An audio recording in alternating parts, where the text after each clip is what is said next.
కిందో మీద వాడి గెలిచినాం గాని అనుకున్న సీట్లు రాకపాయే. ఎందుకు కావచ్చు, ఏం కావచ్చు?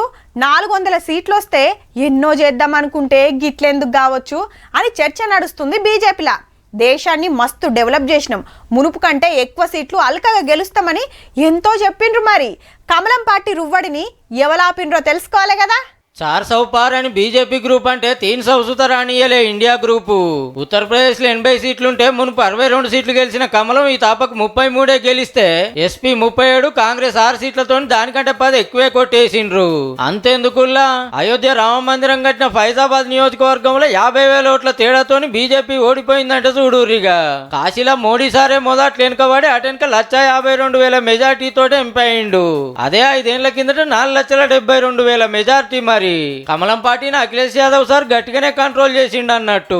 ఇక మహారాష్ట్రలో శివసేనని జీలగొట్టి ఎన్సీపీని 2 ముక్కలు చేసి పవర్లకు వచ్చిన బీజేపీకి మరాఠాలు మంచిగానే జవాబు చెప్పిండ్రు. ఇండియా గ్రూప్ 30 సీట్లు గెలిస్తే బీజేపీ గ్రూప్ కు 17 సీట్లే. ఈ దెబ్బకు మహారాష్ట్ర చిన్న సీఎం దేవేంద్ర ఫడ్నవీస్ సార్ రాజీనామా చేయాల్సిన పరిస్థితి వచ్చింది. బెంగాల్ ను మమతమ్మ పార్టీ గంపగూత వాటి 29 సీట్లు కొట్టకపోతే కమలం కష్టపడి గెలిచింది 12. ఇక తమిళనాడులో అయితే బీజేపీకి గుండు 0. ఇండియా టీమే 39 సీట్లు పట్టేసింది. కేరళలో 20 నియోజకవర్గాలుంటే బీజేపీకి సింగిల్ సీటే ఎక్కువైంది. హర్యానాలో, రాజస్థాన్ లో అప్పుడు మొత్తం గెలిచిన వాళ్ళు ఇప్పుడు సగం గెలుచుడే కష్టమైంది కమలం పార్టీకి.